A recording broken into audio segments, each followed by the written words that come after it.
Yeah.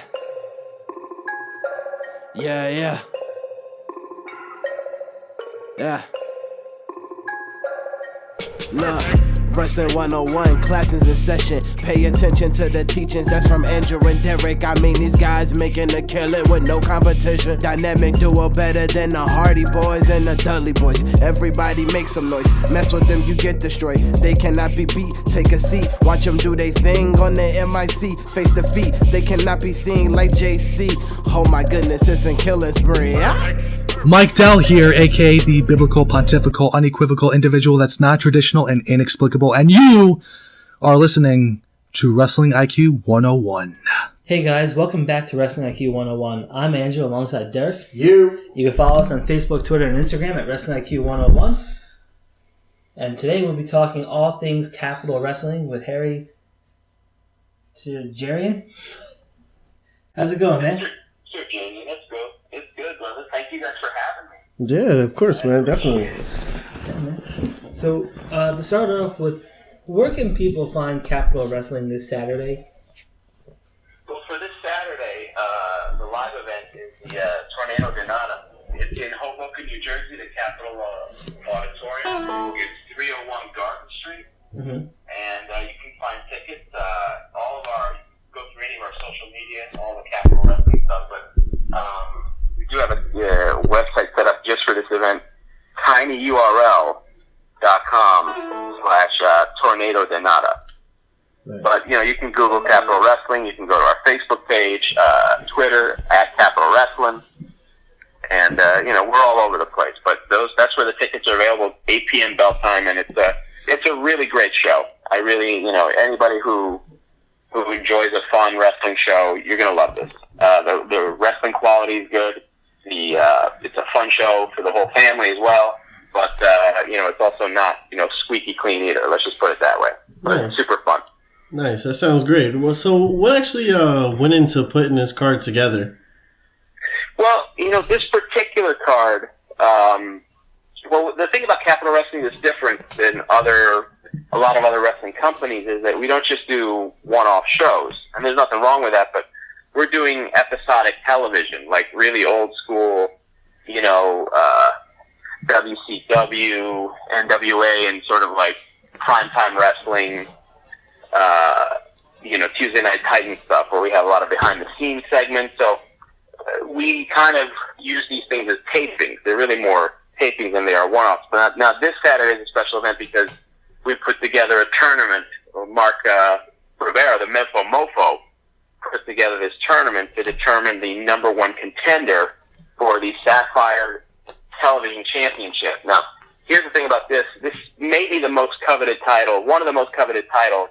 And I'm not talking storyline, I mean legitimately, because it gets you VIP access to Sapphire's Gentlemen's Club in New York. So anyone who has it is basically a VIP.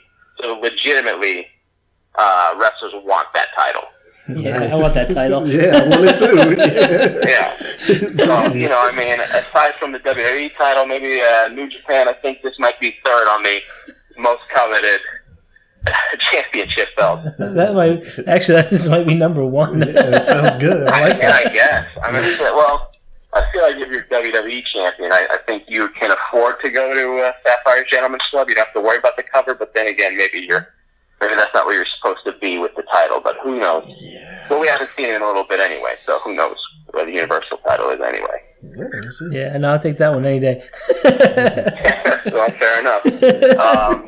But the Memphis Mofo, the current champion, who has decided that he wanted to put together a tournament, and hence we have Torneo De Nada this Saturday in Hoboken. Can you talk about some of the participants in that match? A lot of really talented young wrestlers. You have Jay George, who is very unique to say the least. He's never experienced Jay George. He is. I've never seen him wrestle the same match twice. Let's see who else we have. Timmy Danger, who's fantastic. Who's really kind of on a real run within the last year. Of course, Jeff Cannonball, who a lot of people must be familiar with the hardcore style of Jeff Cannonball all over the East Coast. And Hank Flanders, who's a young newcomer, but he's trying to make a name for himself. And this big opportunity for him. Yeah, absolutely. Yeah. And Jeff Cannonball's always fun to watch. A very hard extreme style, but he can work a match style as well. And Timmy Danger and the Danger Sanctuary are a lot of fun to watch. So it's a lot of interesting story stuff, and it's worthwhile checking out the weekly shows we do. They're all available on YouTube. You can also find them on Facebook, but we put them out every Monday night on YouTube, and we're on Twitch as well. Nice, awesome. Yeah. So we're gonna go through the card, Sure. and we're gonna ask you for some predictions on what you think is gonna happen. Sure. All right. So not that you have any inside information, but we just want to get what you think would happen. Sure. Well, I'll give you my expertise. I'm a color commentator. I'm the color commentator, the voice of Capital Wrestling. So, Yeah. I mean, whatever inside information, it doesn't matter. All of it happens in the ring. So, Definitely, that's true. let's go for it. All right, so definitely, I'll start off. One of my favorites, the legend, Matt Tremont. He will be there. He's taking on MV Young. Who do you think has the advantage in this one, and who are you going with in this one? Oh, well, there's no question about what this is. I mean, it's Matt Tremont and MV Young. The thing about MV Young, very talented. Mm-hmm. This was clearly done. If you watch the episodes, it's a punishment done by Mark McDowell, put him in this match specifically to punish the AOC because of their actions as of late. And as a punishment, he put him in the ring and barred the AOC from ringside. So it's not a question of. I mean, it's not a question of if Tremont's going to demolish MV Young. It's just how much. And that's my personal opinion. Now, do I agree with that? What Marcus Allen did? Absolutely not. But I mean, he's got a wing and a prayer. All he can hope to do is survive this one, to be quite honest. And Matt Tremont, if you've ever seen him do anything, it's a scary sight. Yeah. I get scared to watch him wrestle. Definitely. Yeah, so I feel bad for MV Young, but it's one way to make a name for yourself. Sure is. And then also, Chuck Payne will be going against Francis Kip Steven. Who do you have in that one? The thing about Francis Kip Stevens is, I mean, you go with a size advantage. I mean, Chuck Payne has a size advantage. He's one half of the former Extreme Redneck. I mean, he's just a beast. The thing about Francis Kip Stevens is somehow he manages to overcome. I mean, he always has a size disadvantage. He's not a big fella. Mm-hmm. So that's the question. I mean, I would put my money just going logic, just use the math science. You got to go Chuck Payne, but Francis Kip Stevens surprisingly still around. He's one of those guys you can't. A lot of heart, more heart than brain. Sometimes you might want to say, but he does not quit. So I would say Chuck Payne, but you never know. Yeah, definitely. We'll keep going with this, and we got Jeff Cannonball, who's also another one of my favorites. He's going to be taking on Hank Flanders. Who do you think has the advantage in that one? I mean, definitely Jeff Cannonball has the advantage for sure. I mean, he's got more experience. He's got the size advantage for sure. I don't think he's going to have a lot of nerves. For Hank Flanders, I mean, he's just joined the Capital roster. He doesn't have the same amount of experience. Maybe being in a tournament like this might have nerves on him. So you got to say Cannonball has the advantage for sure. Definitely. Also, the fellow twins are going to be in action. Can you talk about who they'll be facing? And who do you have? Well, you have Rick Cataldo and Eddie McQueen, the fellow twins, who've been making a name for themselves for sure over the last couple years. They're always fun and entertaining to watch, and they've been teaming up and down all the independents. And they're taking on who they think are sort of the newcomers and trying to take over their turf, Billy Dixon and Ashton Starr. And, definitely Rick Cataldo has, and Eddie McQueen, the fellow twins, definitely have a mean streak when they want it. So that's the scary part for, Billy Dixon and Ashton Starr. They're a lot of fun to watch, but definitely you got to be careful with that mean streak. Nice. And we're going to get a little bit unpredictable here. We're going to talk about Jay George against Timmy Danger.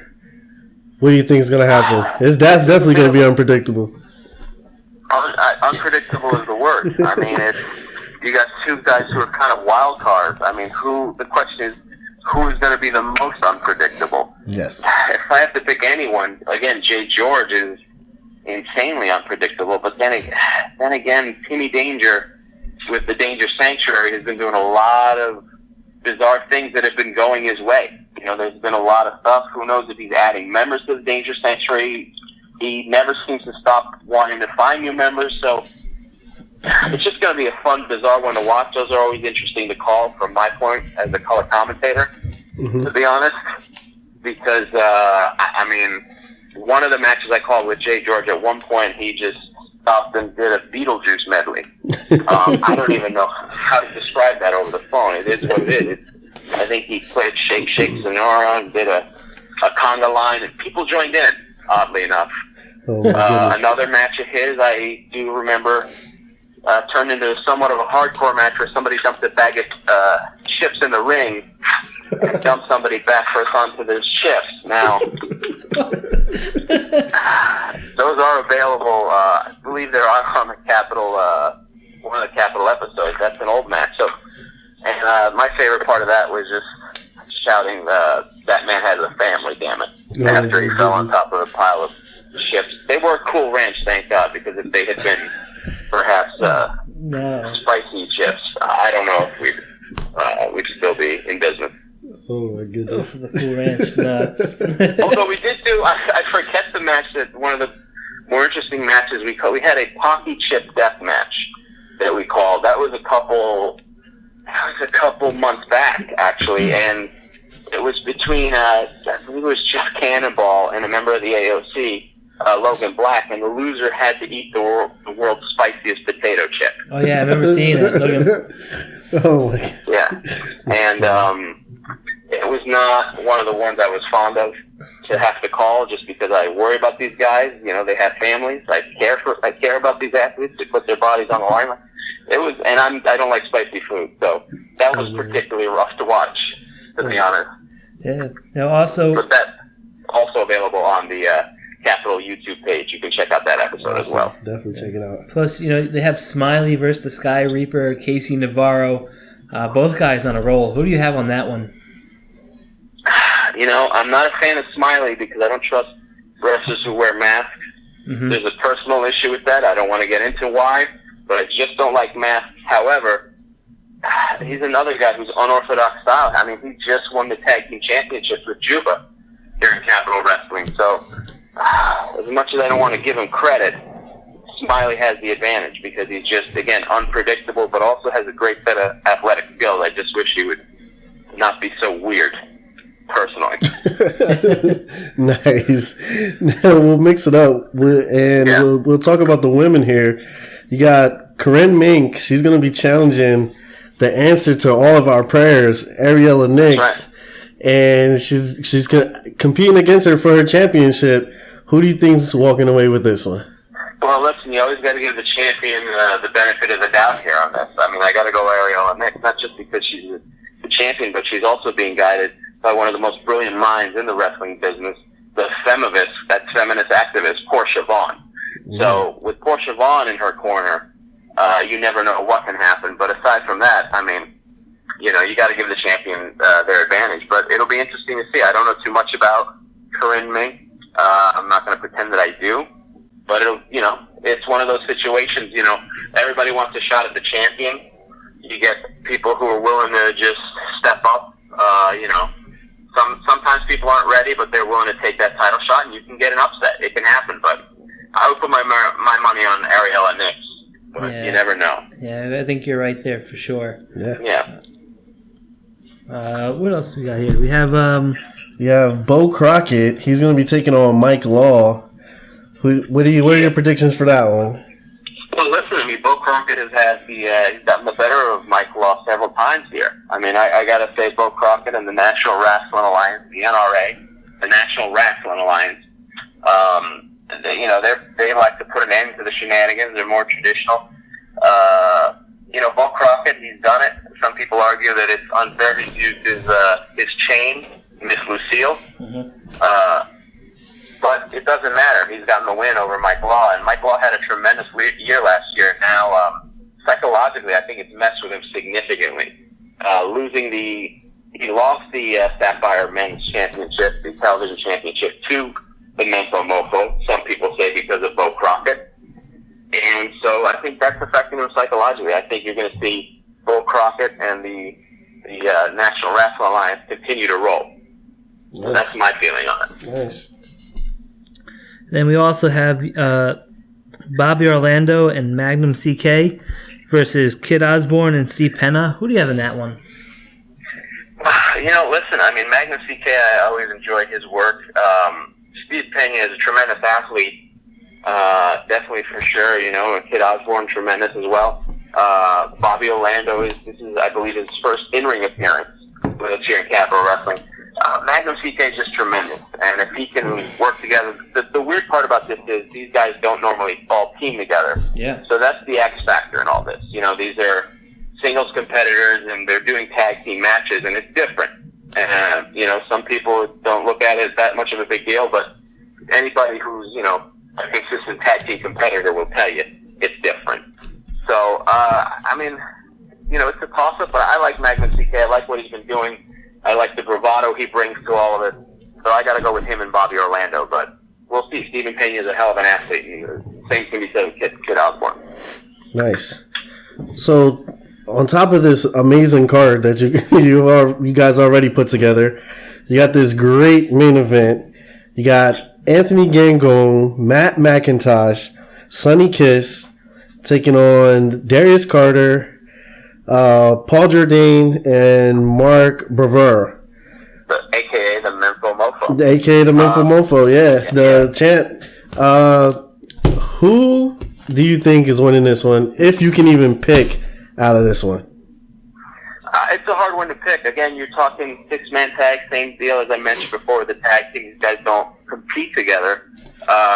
And you got guys like Matt McIntosh and Gangone and Sonny Kiss who spent the last year, chasing back and forth to try to become the number one contender, to try to be the face of Capital Wrestling. I mean, they all went back and forth to try to win the Capital Wrestling Championship and also to be the franchise, the face of Capital Wrestling.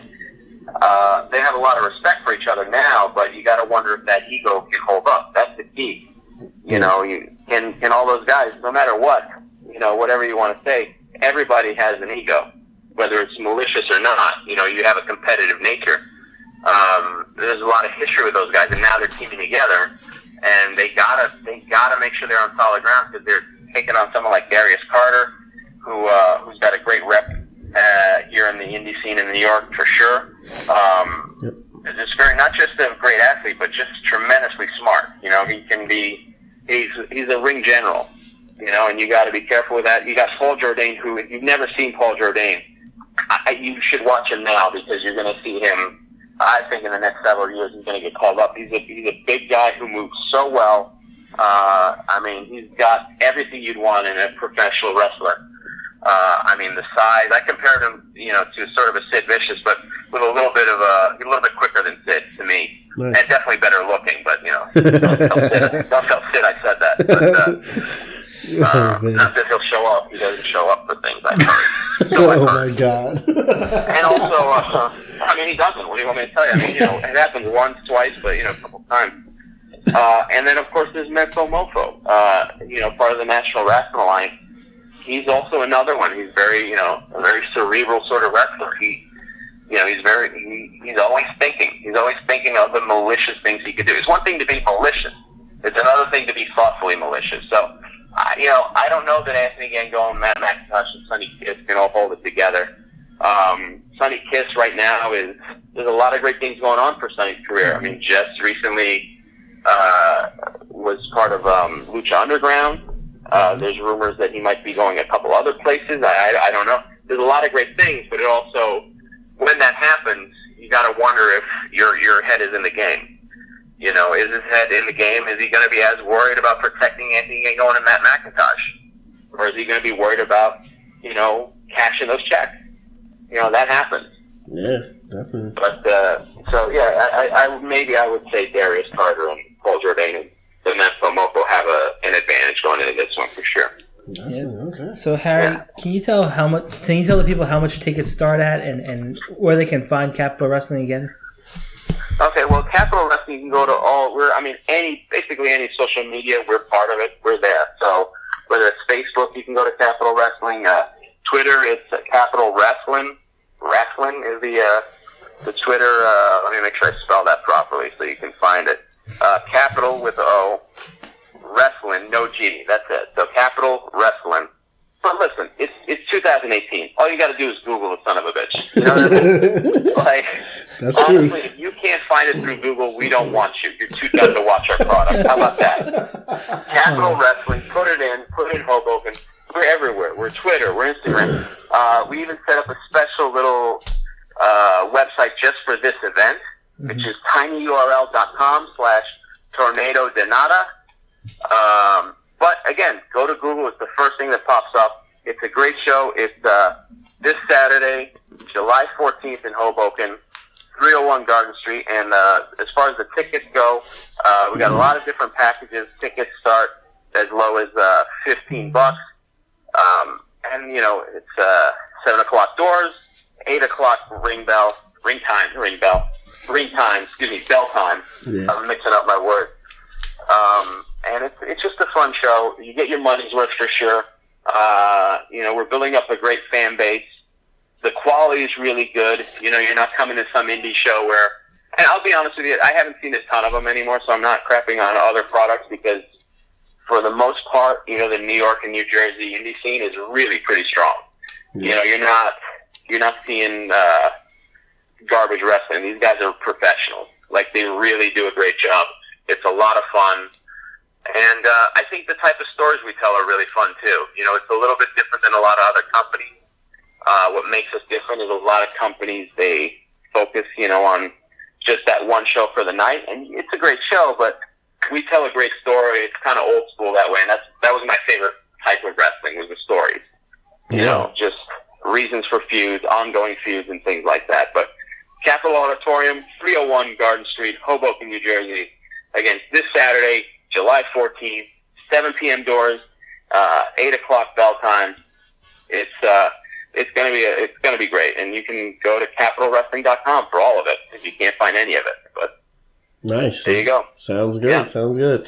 We definitely appreciate you taking the time out and introducing our listeners to the world of Capital Wrestling and letting them know about all the great things that are going on there. Yeah. No doubt, and thank you for having me. Like I said, please give it a shot. It's different. It's very different than other things. It's got a different look to it. It's got a different storytelling to it. You know, if you can't make it out to Hoboken, I mean, it's going to be a great show. But if you can't make it out, check out the weekly episodes. We put out a weekly half-hour episode. It's not just wrestling. It's story stuff. It's the behind-the-scenes stuff. You know, interviews. It's really a high-quality product. And I think we're one of the few companies doing it the right way. You know, it's the stuff that I love. So, again, thank you guys for having me. Yeah, definitely. And for us, we're Wrestling IQ 101. You can follow us on Twitter, Instagram, at Wrestling IQ 101. Even if you are dumb and don't know how to use Google, we still want you to listen to our show.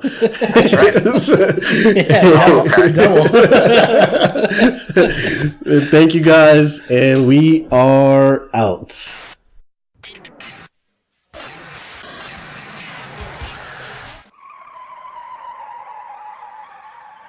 You have just listened to the Wrestling IQ 101 podcast, powered by B Plus Player Radio. One more for the good guy.